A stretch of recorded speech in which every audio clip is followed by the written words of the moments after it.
Yes. So of course we appreciate your time shared to us. This collaboration is indeed a manifestation of the cordial bilateral relationship that we have shared in the kinship of spirit of kinship. Being neighboring countries, we have a lot of semblances, both cultural and geographical, and we hope that this kind of collaboration really continues. And as we quest for internationalization, it is fitting and proper that we do acknowledge the varieties of language that everyone brings. So the topic that I will be sharing this morning is not actually relatively new as far as literature is concerned, but this is something that is yet to be well promoted. So this topic would reach a wider sphere of influence, exposure, and in a meaningful sense of accessibility. So let me share my screen. So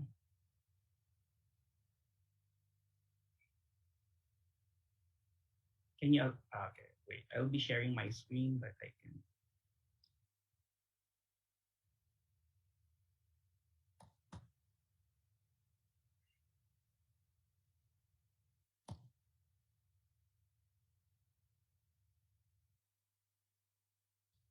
Can you now see my screen? Yes, Dr. Torres. Very clear. Okay. So there's no doubt that English is the most global of all languages. It is the lingua franca of business, of science, education, politics, and even of pop culture. However, the term English is not a monolith term, but rather each a catch-all term or a catch-all word for all the varieties of English that one speaks. It is in the form of linguistic and it's functional. The variety of English that we speak is the product of our rich cultural, geographical, cultural, and political background. Hence, the topic English or Englishes, recognizing language varieties toward a more responsive and inclusive pedagogy. This lecture will begin in the discussion of two of the most important concepts in social linguistics. The first one is the concept of language content, and another is the language varieties. Then these two concepts will be related to the world English's paradigm. After those two concepts and the relationship are actually established, we will now move to the brief presentation of the WE or the World English's phonology, morphology, syntax, and semantics. Then, how we're going to see the implications of these in our education or in our respective pedagogy. The highlight of this presentation will be on the importance of accepting language varieties in one's instruction so that we are to ensure the success of teaching and the learning process. So, as we begin, I would like first to have a very quick review of the bigger concepts that will help us trace the path toward world Englishes. So, we will be reviewing very quick the concepts of linguistics, applied linguistics, social linguistics, language contact, language varieties, then we are to underscore our topic, which is world Englishes. So let's go for the first one, linguistics. This is, of course, the science of language. Linguistics encompasses the every aspect of a language, as well as the methods for studying and coming up with the model of the languages spoken all over the world. Linguistics involves analysis of the language form, language meaning, and language in context. It also tackles the analysis of the social, cultural, historical, and the political factors that influence language change. Language is never static and it changes along with the changes that happens in the society. Now let's move to the concept of applied linguistics.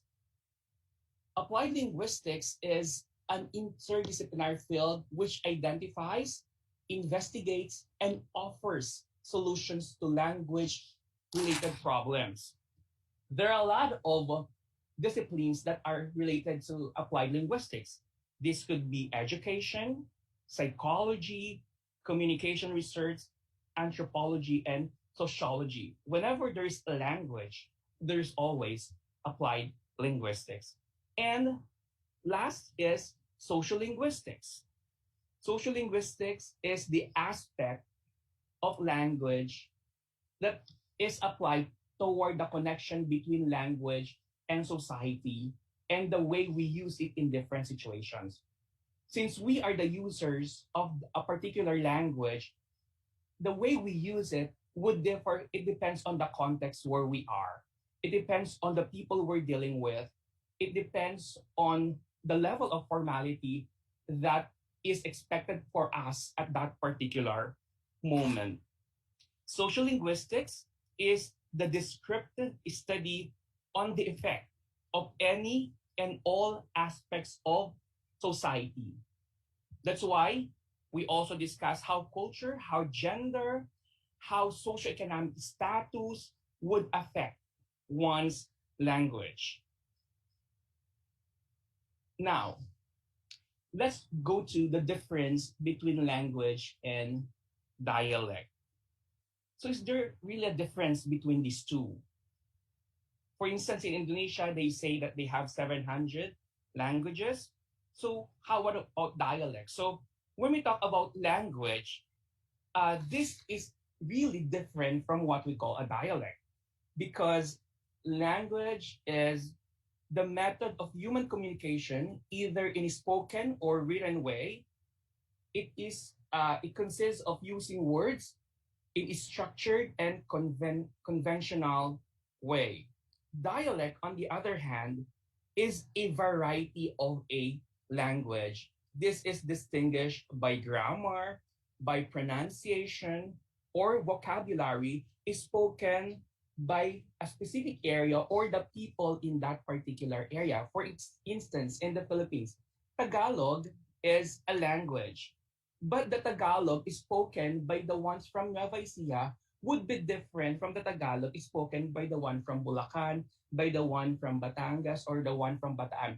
So those varieties within a language are called dialects. So let's take a closer look on the difference between language and dialect.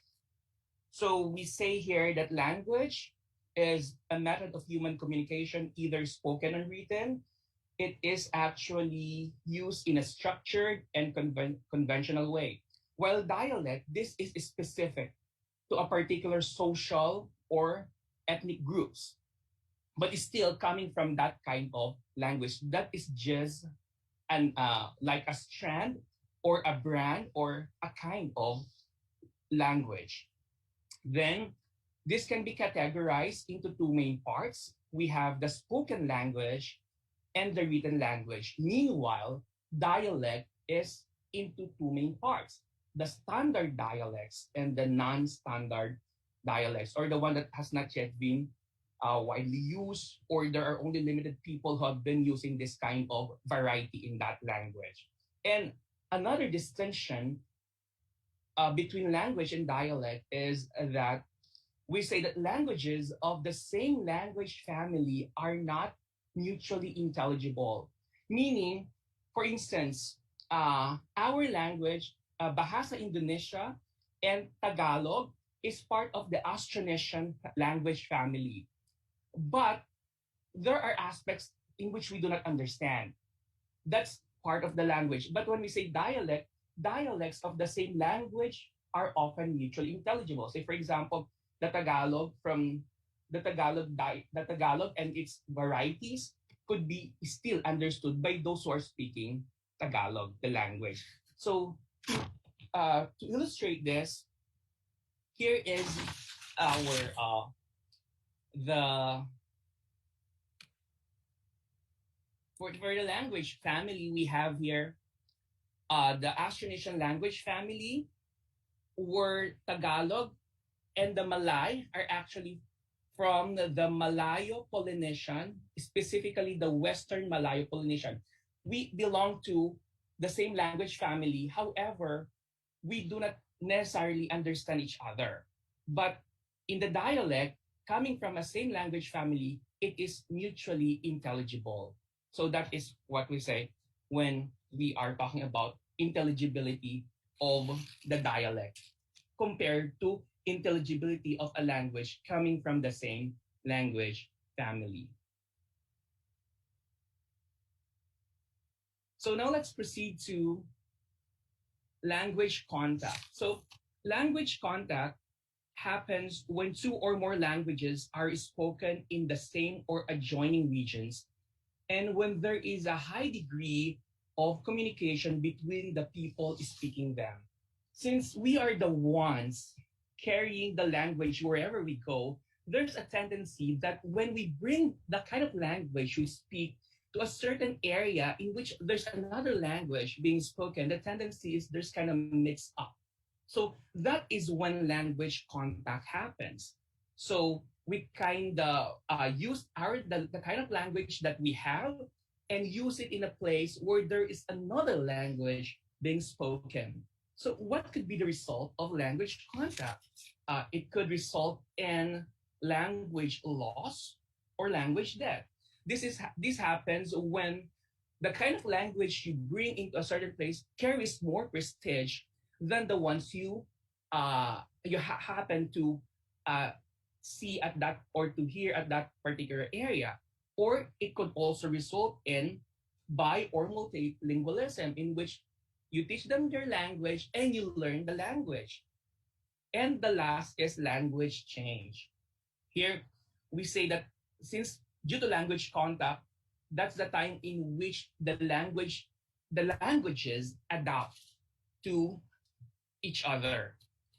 So as we as we say, according to Thomas M. Kaufman in 1988, he mentioned that all languages in the world are actually products of language contact.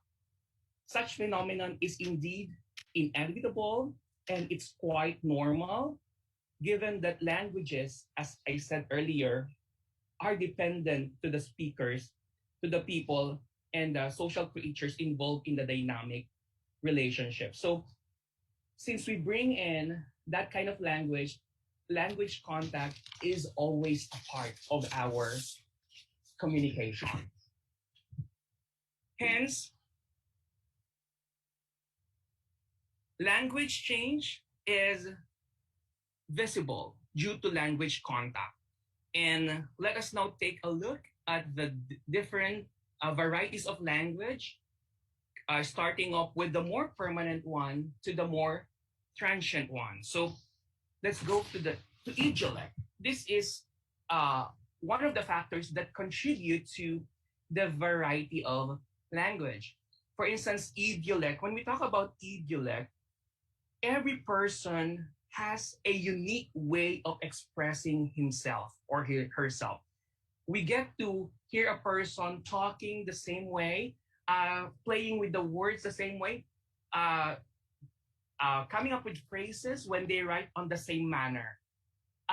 Idiolect is a very significant aspect, specifically in forensic linguistics, in which they were able to trace those people responsible for a certain action due to the patterns of his speech he has either in written or in spoken form.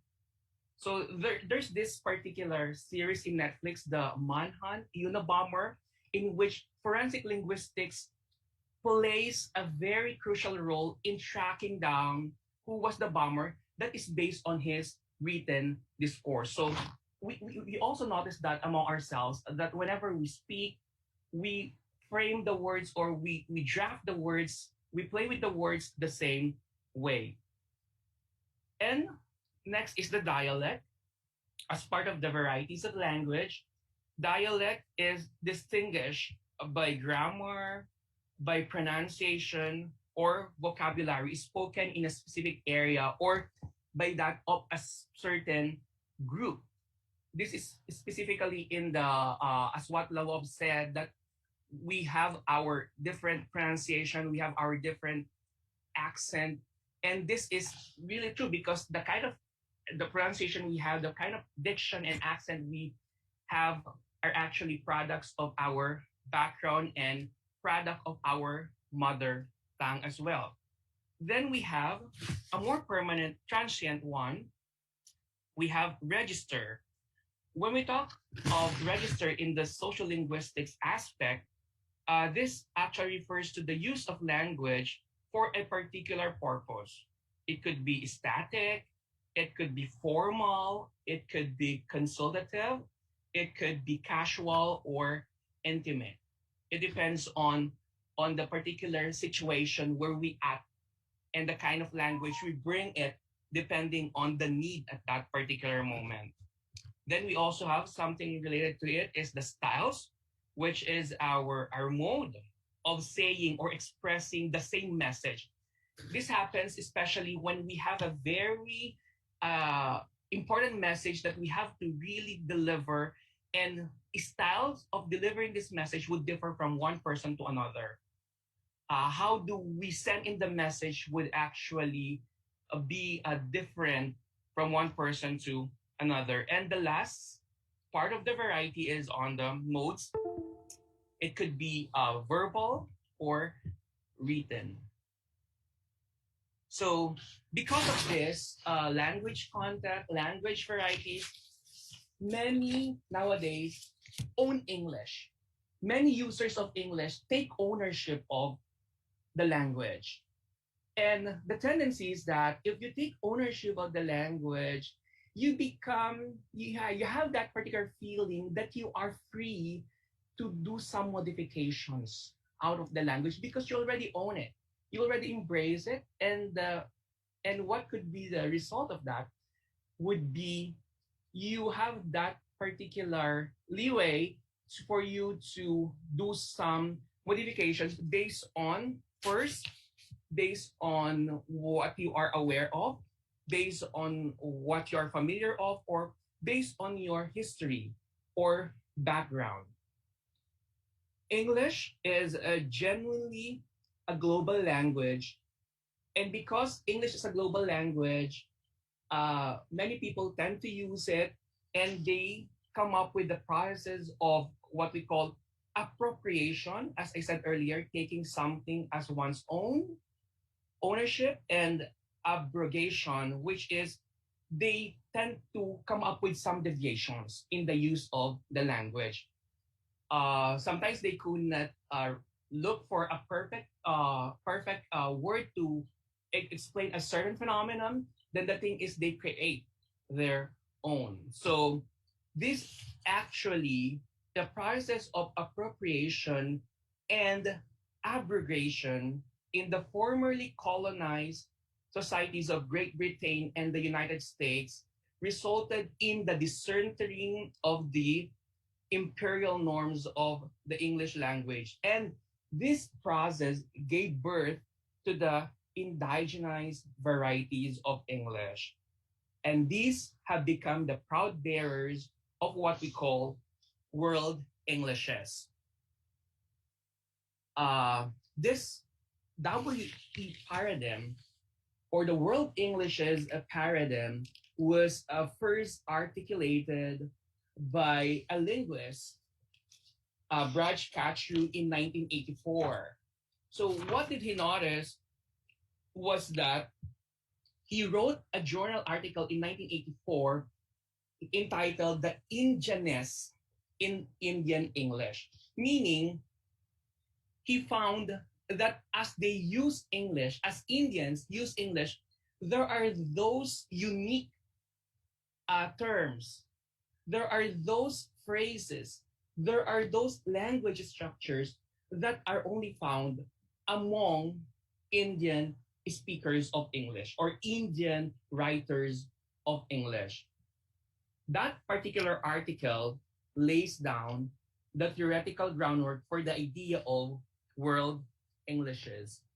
So the world Englishes model accounts for the way language is now used by millions of multilinguals taking ownership of English and changing it to reflect their own lives. So, as I mentioned earlier, sometimes we could not find a term for it in English, then we just tend to borrow from our mother tongue or mother language. Then, little by little, it enters the English vocabulary. And that's when we say a product of the or a result in the indigenized variety of English.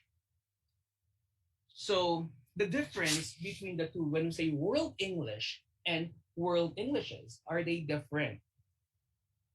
When we talk about world English, it refers to the English language as lingua franca used in business, in trade, diplomacy, and other spheres of global activity. The world English is the one we use in IELTS. The world English is the one we use in licensure examinations. The world English is the one we use in formal documents. But when we talk about world Englishes, it refers to the different varieties of English and English based creoles developed in the different regions of the world. As I mentioned earlier, because we take ownership of the language, we become free to do some modifications based on our end. So, because of this, Abraj Kachru introduced the concentric circles. He has the inner circle, the outer circle, and the expanding circle. So the inner circle is also known as the norm providing countries. Why they are norm providing? Because they are basically the native speakers of the language. Countries such as USA, UK, Canada, Australia, and New Zealand. English is used as their primary language because they have been using the language for a longer period of time compared to those in the outer circle. They consider themselves as the norm providing. Then the ones who are from the outer circle, they are considered the norm developing.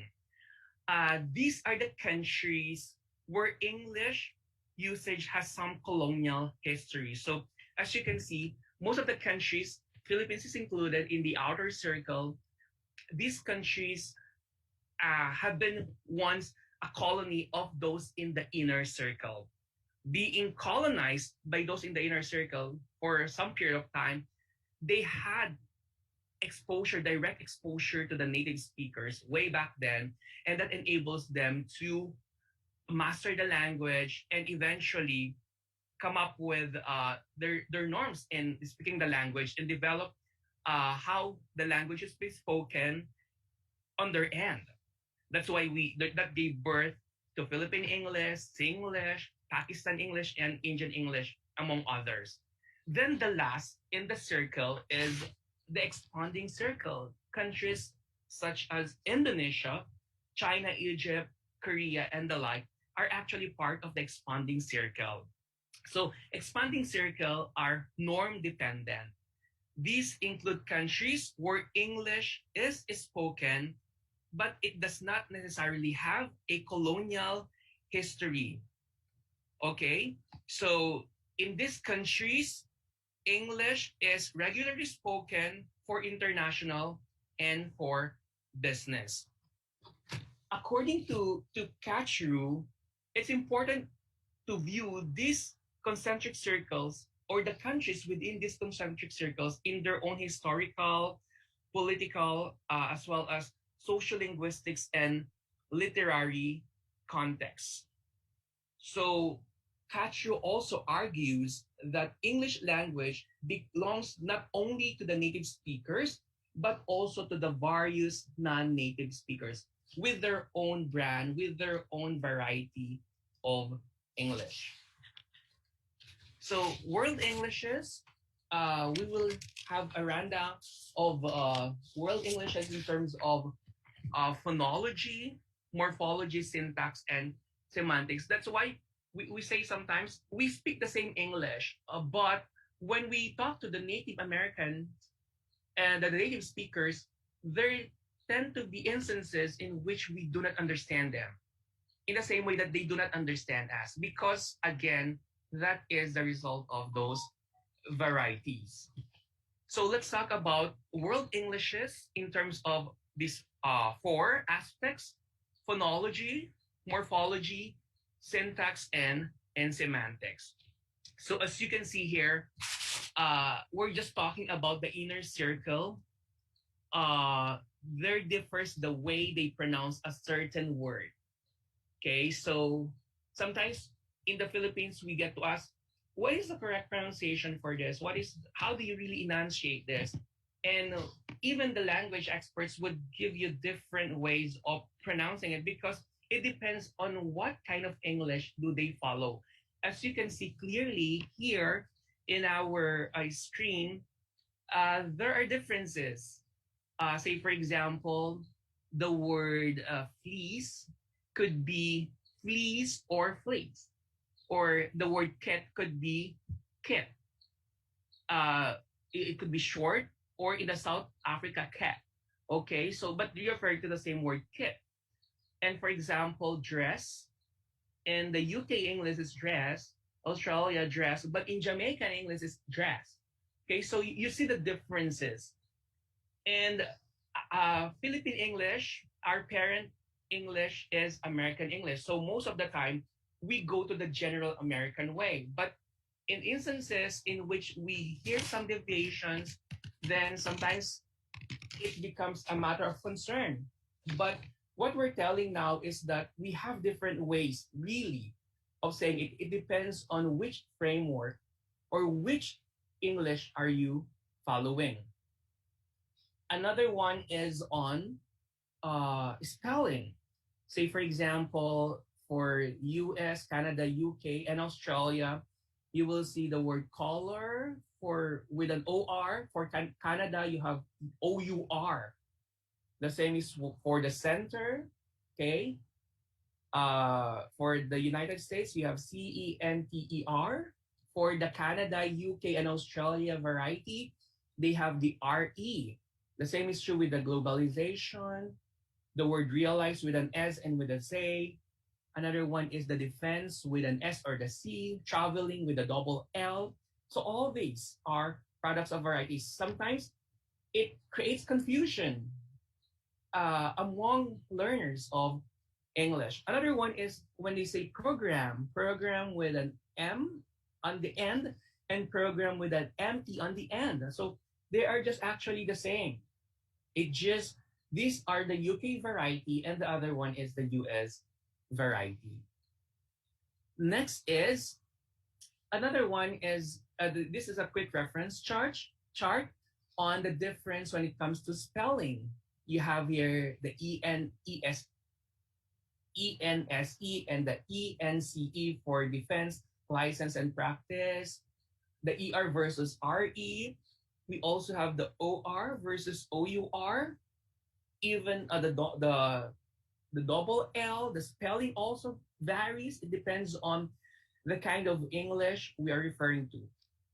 Next is even in meanings or even in morphology still. When you talk about eggplant, it's different in the UK English. When you talk about elevator in American English, you call it lift. Apartment, you call it flat. Okay, you call fruit pie, you call it flan in the UK English. So even within, what we're trying to say here is that even within the inner circle, there are varieties, there are differences. For example, you call someone who in the hotel reception, you call that reception in the UK. In the American English, you call that someone in the front desk. Or jug and pitcher, tin or can. All of these are actual examples of the differences on phology. And next is British English versus American English. So the use of preposition. For instance, in the British English, they say, I talked to Jane. But in the American English, they would say, I talk with Jane. Or the use of to versus through, the prepositions at and on, the prepositions for and in. This is specifically problematic for Filipino speakers or Filipino users of the English language because we have very limited preposition in the Filipino language, unlike in English, in which there are a lot of prepositions available. So we get confused on which preposition do we actually have to use. Next is another one is here.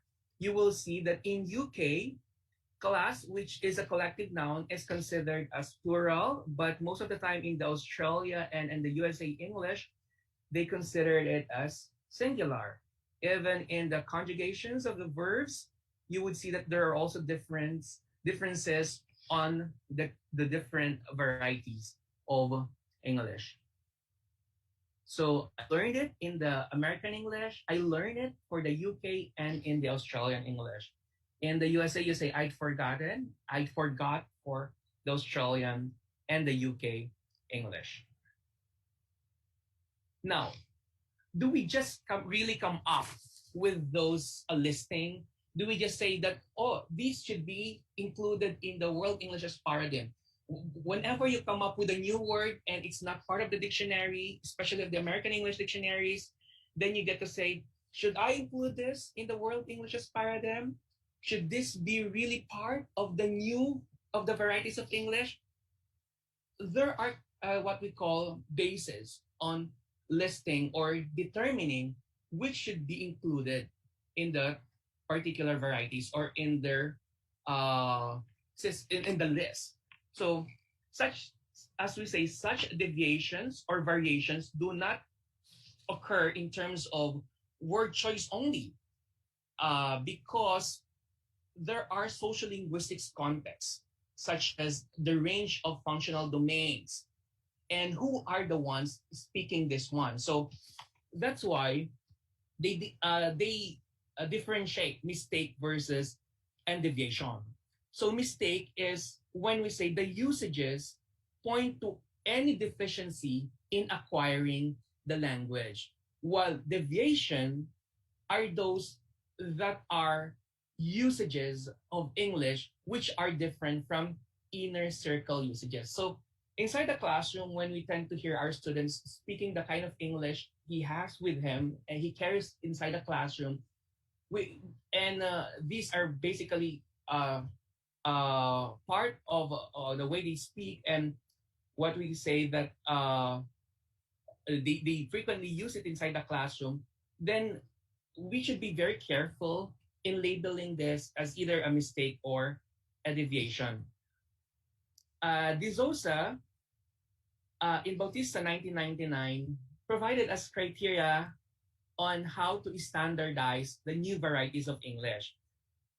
There are questions such as, is it widespread? When you say widespread, is it used in a number of domains? Do we see this in the media? Do we see this in newspaper? Do we see this or do we hear this in formal speeches? Is it systematic?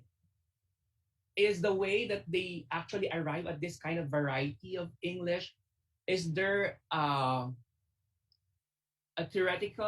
sound theoretical background or sound rules that are basis of these varieties?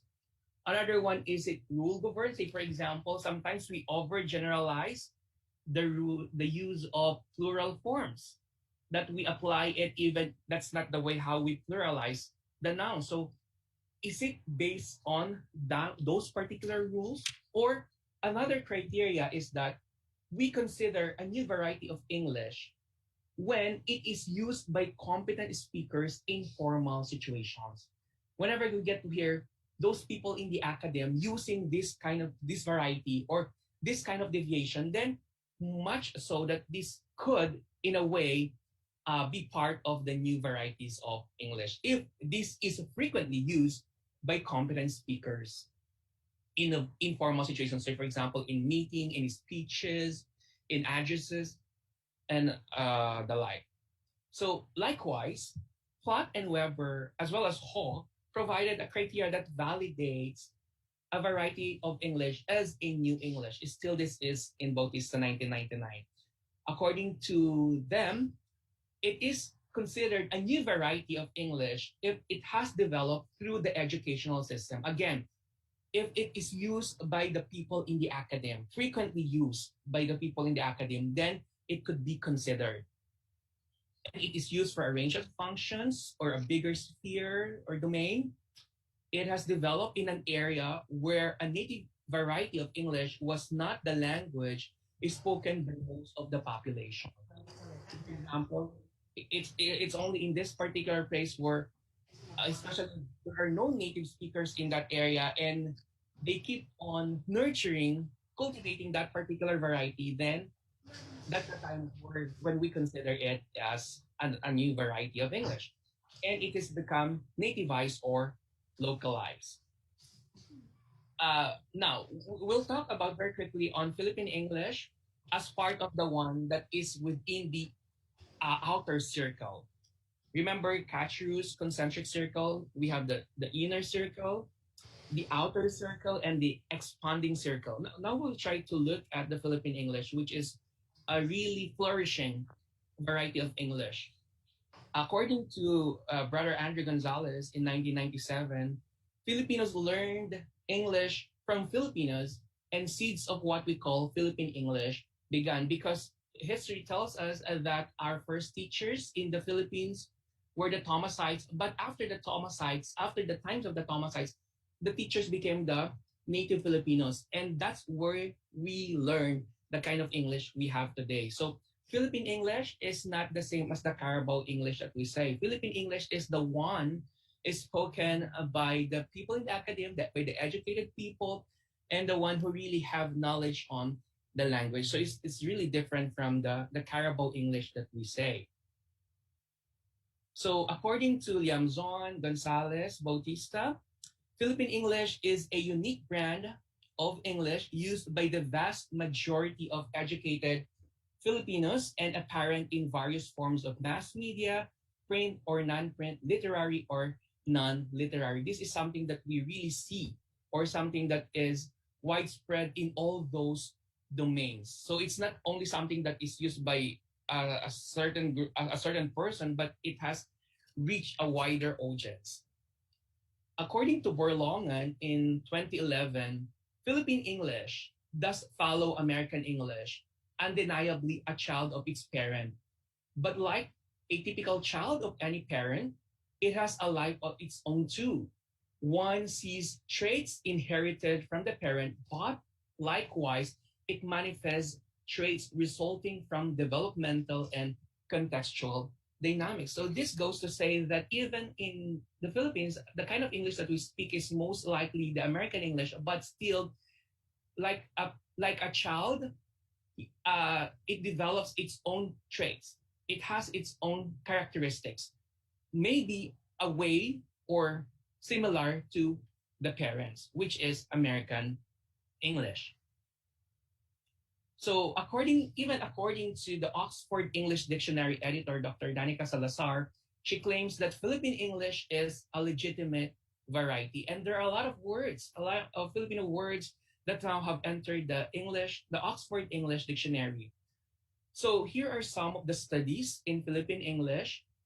So we have studies on phonology, in which they describe how the different speakers, lectal speakers, use English. So they group, the Amazon group speakers into acrolect, mesolect, and basilect. Birowa also did a more recent study. We also did a study on that, the most recent one. Then Dr. Tish Bautista in 2004 studied the attitudes toward Philippine English. Tupas did a study on what varieties of English are actually accepted in the education, in the media, or in just informal discourse. Borlongan and Dita did the study of verbs in Philippine English. Dita also studied semantics of Philippine English. comprehensibility, intelligibility of Philippine English was done by De Leon and Vita in 2007. Intelligibility meaning is the kind of English spoken by Filipinos intelligible to other speakers. Next, Martin, Bernardo, and Madruño did the pedagogical acceptability. We also did in 2019 acceptability of grammatical and lexical items. The more recent one, we also identified where is Philippine English in the different discourse quadrants. Say, for example, in quadrant 1, which is informal spoken, quadrant 2, informal spoken plus formal spoken, quadrant 3, quadrant 4, and so on. So we look at the place of Philippine English, where is it actually used and could be accepted. Also, if we're gonna look at this one on the phonology of Philippine English, it could be different in a way for the American English. Say, for example, the short I, the a and the a, the u and the u, the o and the o. Okay, because this could be product of the fact that in the Philippines, we only have the Filipino language only has 5 vowel sounds, unlike in English, in which they have 13 vowel sounds. So it differs here. Say, for example, sometimes you say me or me, or sometimes the MEAT and the MEET is pronounced the same. But the American English framework would tell us that someone is longer and someone is shorter. The same is true with the boat and the bought. But sometimes we enunciate it in the same manner because, again, this is a reflection of the Filipino language in which we only have only 5 vowel sounds in the Filipino language. Another one is even on the stress. The way we put it stress, sometimes we say ceremony in Philippine English, condolence, utensil, orator, contribute. But in the American English, we'll say ceremony, condolence, utensil, orator, contribute, semester. So sometimes this actually also creates confusion. So inside the classroom, we really have to tell our students that this is the stress this is where you place a stress when you are referring to the American English. But most Filipinos would put it on the other syllable, unlike how the American speakers would place that stress on a certain syllable. Another one is we have here sample of Philippine English lexicons.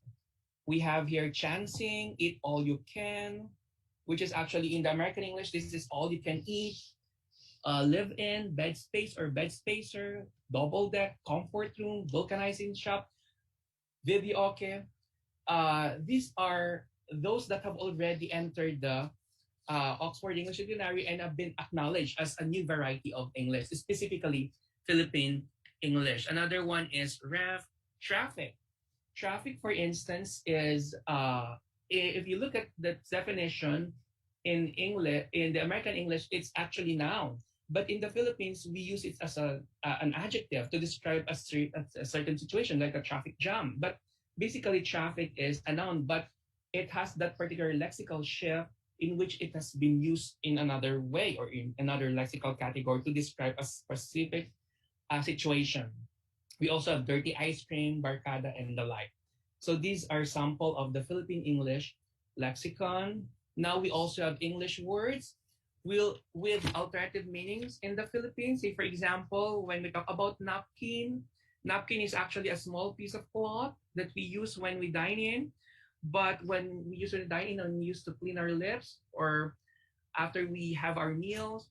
But in the Philippines, it could have an alternative meaning which refers to a sanitary pad. You also have maniac. Maniac is someone who is violent and mentally ill, but in the Philippines, it takes a brand new form or meaning, or somebody who is pervert. Another one is tomboy. Tomboy is, in the American English, if you look at it, the meaning of it is a girl who enjoys activities that are typically for the boys. But in the Philippines, tomboy came up with a different meaning, alternative meaning, which is lesbian. Another one is cowboy. Cowboy is, of course, in the American English, it's a man who rides in a horse. But in the Philippine English, cowboy is somebody who is not picky or he's not kasi, okay, so he's not maarte, something like that. So these are some of the English words with alternative meaning in the Philippines. So Gustilo, Tocalo, and Kalingasan in 2019 also come up with an inventory of the Internet Philippine English. Basically, these are the ones seen in the net, and say for example in news items and some blogs, you can see these ones. Say for example, we have here Fitspirations, Retokada, Fangirling, Romcoms, Generation Olds, Ates. These are now considered as Internet Philippine English. We also see this when they post on the Facebook, or when they comment, or when they write their blogs, or even some articles, news articles, commentaries. These are present. Now, this is the difference when it comes to phrases. Phrases that are distinct to Philippine English. Say, for example, in the American English, we have to say fill out, but in the Philippine English, we most likely say fill up. In the American English, we say result in. In the Philippine English, we say result to. American English based on. In the Philippine English, we say based from. We also have here the difference on the use of from and for. From your perspective or for your perspective. Then fill in the blank in the American English, fill the blank in search of, in search for. Another one is cope with. In the Philippine English, we say cope up with. So with regard in the American English, and in the Philippine English with regards. Okay. Another one that is very distinct characteristic of Philippine English is the use of were in. If you look at the word were in, it's not present in the American English dictionary, but most of us use this one to replace the phrase in which. Okay, so I tried to look at the net and try to see Indonesian English, Indonesian, they say. So here are some Indonesian expressions that little by little could be considered a variety of Indonesian English. This is from the study of Demi, Winiharti, and Krawati in 2018. So Indonesian expression would be developer and developer in the English expression. Enjoy your day, make the spirit, and crispy, body treatment, powerful for power, column, and the like. So if you try to search the net, there are limited studies on the description of Indonesian English. So it's really high time to really for us to explore this aspect on the characteristics, the listing, the inventory of Indonesian English could be in the morphology of Indonesian English could also be explored in the future. So now, the most important question is how can our knowledge of word Englishes help us come up with a more responsive and inclusive pedagogy? So with all this, we already say that this variety should be acknowledged, this should be embraced, but how does this actually affect our respective pedagogies? So what do we do now as educators, and for those who are watching us as future educators, what do we do now with this knowledge that there is really the existence of these varieties? So do we just acknowledge them, or do we actually bring this practice inside our classrooms? So according to Quinton in 2013, we should be responsive so that we assure that there is inclusivity inside our classroom. And to do that, we have to have our culturally responsive pedagogy. It starts with the premise that race and class matter. To make sure that all students feel valued, the theory goes, teachers need to be aware of their own biases, work deeply to understand their individual learners, find ways to bring students' heritage and community into the classroom. What does it say? We really have to be acknowledging of the kind of English that our students bring inside the classroom. Because the tendency is that if we become so focused or so strict on the paradigm that only the American English way, or only the kind that of English that American speakers to speak will be accepted in the classroom, then the tendency is that we'll limit the tendency or the chance of our students to grow. We limit their opportunity to explore more of our topics because the language per se is already problematic because they are afraid to talk. They are anxious to share what they have in their mind because they might be afraid of being what do you call this? Being belittled or being like something that there would be discrimination when they speak not so good English. But the thing is, at first we really have to be acknowledging and embracing of all the varieties they bring because at the end of the day, these varieties would be the ones that will help them to learn more about the kind of English we want them to learn. Another thing is that as educators, we must distinguish between the informal and formal varieties in an objective way and must accept the learner's variety as a valid form of communication. Say, for example, in recitation. If it's not in written form, then we just have to let our students feel free to express themselves, whether they group for words, whether it would be hard for them to coin that particular word that they're gonna say at that particular moment. Let's just help them be there to guide them to uh, be there to provide a safe, welcoming, and acknowledging environment to them. And of course, as educators, we have to contrast the use of different varieties. Like what we found in our study, that the varieties of English can only be accepted as of the moment in some of domains. Say, for example, they are allowed to speak the varieties of English they have with them in informal spoken, meaning when they do talk with their group mates or their classmates, or when they are outside the classroom, that the varieties could be accepted. Or informal spoken could be, or informal written, or informal written. Say, for example, of course, when they write their manuscripts, of course, there's a certain standard that we are to follow. So they should be acquainted with those varieties. Another thing is that educators should get a healthy dose of social linguistics, transformational grammar, and the history of English. With this, we become aware of where English is coming from. We become aware of language construct. We become aware of varieties. We become aware of differences on the way people use language. Then this awareness will turn into a certain kind of what? A level of acceptance, a level of accommodation that we give to our students. Another thing, as Baron lays down, trust our language instinct rather than mimicking some ideals which turn out to be a moving target. Language is dynamic, so we can never master it, no matter how we want.